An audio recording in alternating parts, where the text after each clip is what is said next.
Dave Sobel here, host of the Business of Tech podcast with another bonus episode from the floor of GTIA's ChannelCon 2025. I'm joined by John Harden. He is the Director of Strategy and Technology Evangelism at Auvik. He's previously led SaaS product strategy after Auvik has acquired his startup, SaaSlio, in 2022. John, welcome to the show. Thanks for having me, Dave. Excited to be here live from ChannelCon. It's been an amazing show so far, hasn't it? I've had some really interesting conversations, and particularly with you, I kind of wanted to do a bit of a follow-up as the start bit. You guys made some investments in SaaS management that have come over the past, when we talked to Auvik back at IT Nation, you laid out some of those pieces, and your team laid out pieces. Tell me a little bit about where we are on that evolution, like in terms of what you're seeing in adoption and how the technology is being used. Yeah, so the SaaS management acquisition, ever since we acquired the business SaaSlio in 2022, we've continued to invest a lot of engineering efforts. Me, coming from an engineering background, very excited about that. We've been delivering out our longer term vision. We've got a multi-year vision around how we want SaaS management to look in the space, and as we listen to the customers, what we believe they want. We've seen a really good emergence and adoption of SaaS management in the last 12 months, lots of traction. Just like any new technology and any new cycle, it takes a long time for that momentum to hit before the inflection point starts to get there. And I think we're kind of finally there. There's a lot of factors compiling around in our industry that is driving a need for a product like SaaS management.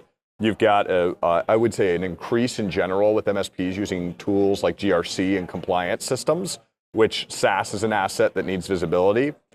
You have cybersecurity issues, of course, with the majority of attacks happening on identity and in cloud and SaaS-based applications, the need to know what SaaS is in the environment is ever more critical. And then finally, the two letters that don't make it on any other show, I'm sure, AI. We're seeing a lot of success working with partners by giving them the shadow IT visibility reports, but focusing in on the AI and that shadow IT visibility so they can go to their customers and say, hey, Mr. Customer, Mrs. Customer, we found this much AI in your environment. We want to work with you to lockstep and build a program around it. And so what we hear a lot right now in the space with all the noise in the AI is that they're struggling to break the conversation with their customer because the customer may say, oh, we know what's going on, or oh, we're not using a lot of AI. But by bringing facts to the table and advising the pros and cons of all the different tools out there, it's helping break the barrier for the AI conversation. So lots of factors piling on top to say, in general, great growth on the SaaS management product. So you brought up AI. We can't get through an interview without doing it. But actually, what I want to get a little sense of is how you're thinking about the difference of what I would say is the simple two ways of thinking about AI. For most smaller organizations, I'm expecting that they're going to be consuming AI via some kind of SaaS application. They're going to do a ChatGPT, a Copilot, like something where AI is embedded into it. As you scale up, it will switch to more API-style consumption or building their own models and that kind of stuff. Give me a little bit of a sense of the way you're thinking about how SaaS management manages both of those buckets. Yeah, so the first bucket's really simple, right? Because we're just bringing you direct visibility into the AI. I was able to share in a talk out here at ChannelCon some data from our system, which said we were able to access data that had 5 to 10 employees, 11 to 25, really segmented data that nobody ever reports on, but we're able to because we are in the MSP space.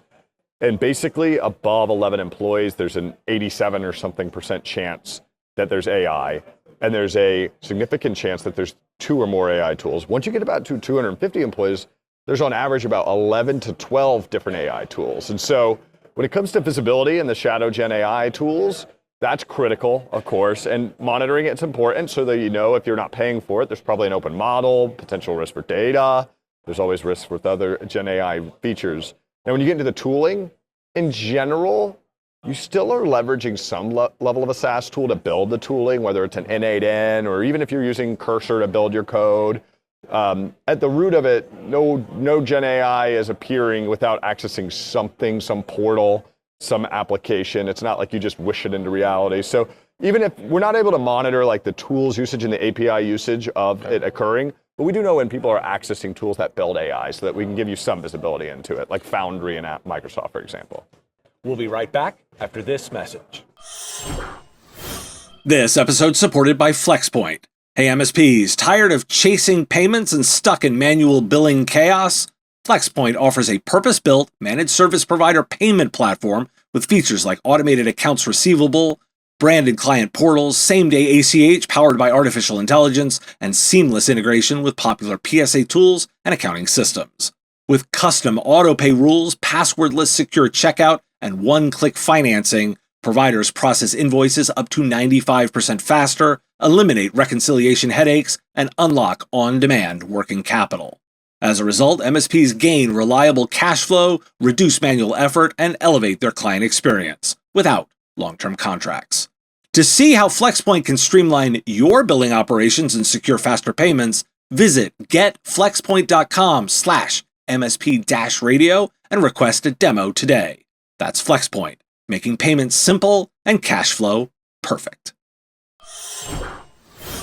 And we're back. Give me a little sense. I'm thinking a lot about that API side, because what we don't want to have happen is sort of that, it is apparent and then it disappears by the fact that it falls into. How are you thinking about being able to monitor API style calls as part of thinking about SaaS management?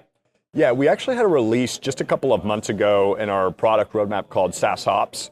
And so SaaSops is the next level of visibility. We've always started with shadow IT monitoring and knowing what's in the browser and on the device. We actually released an initial integration set with 30 tools. So your traditional tools SMBs are using, your Dropboxes, your productivity tools like Monday and Smartsheet, your CRM, Salesforce and HubSpot. I can rattle off all the names, but you get the point. And we're now integrating into them to pull another layer of data on top of it so we can marry employee usage with the actual vendor's version of the story. That means we can do some interesting things. We can monitor API usage, as you alluded to. We can monitor other features of the product and of the SaaS.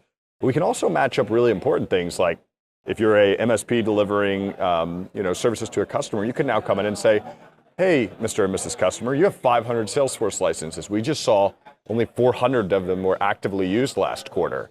Would you like us to save you 100 licenses on your next renewal? And so by integrating in, not only can we do things like license recovery, we're doing onboarding and offboarding, and we're also pulling in additional data points like API consumption in some cases. So now that we moved beyond just visibility and we've started to do integrations, the feature and roadmap capabilities of our SaaS management platform is just going to continue to grow into more what would be traditionally SMP for like what an enterprise space would do, but bringing it down to the MSP.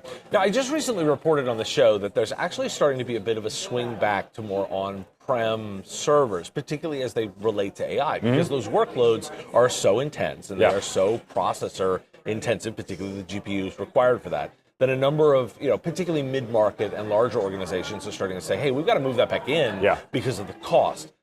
Okay, you've started a base of SaaS, which is looking externally. If some of those things are starting to move back in, how are you thinking about that, monitoring and management from an Auvik perspective? Yeah, so again, Auvik's been really aggressive on releasing new things into our customers' environments and for them to do more monitoring and management.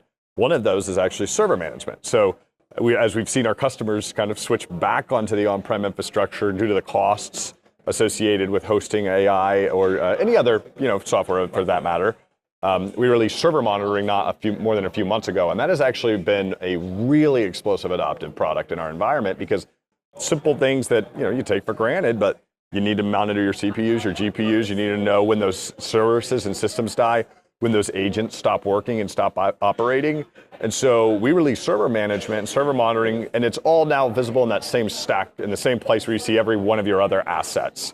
And so the server management allows us to monitor environments where they've taken it from SaaS and from the cloud and decided to host it on-prem, whether it was a cost concern or a compliance concern. We'll meet them where they're at and where they're doing their job now, with all of it under the still same umbrella. So you've been doing a lot of work with Microsoft and thinking about integrating with Intune and thinking about those kinds of things. There's got to be a bit of a tension between the parts that we want Microsoft to do versus the parts you want Auvik to do. Of course. How do you think about where that line in the philosophy is of what you want to make sure you're in charge of and what you want to rely on them for? Yeah, I think the thing about it is almost every SMB that an MSP is supporting is going to be Microsoft. I'm guessing it's in the above 95 to 98% range. There's some workspace out there, but the majority of it is Microsoft. And the thing is, most of those licenses and SKUs give them some features and functionality. The challenge is that Microsoft really never has dug in to really support the MSP community with multi-tenancy and permissions around it and dual pane of glass to where the customer and the MSP can access it for dual support. And so the relationship between what Microsoft's delivering with like Intune visibility and the ability for us to look at their licenses in our SaaS management platform, we're able to support that, but we're able to support it in a way that MSPs expect it. So we give them the multi-tenant portals, we give them all the permissions and structures and automations and integrations that meet their ecosystem where they're at. Whereas Microsoft, I look at as kind of the building blocks. We've taken those building blocks into our platform and delivered them in the way that the MSP wants.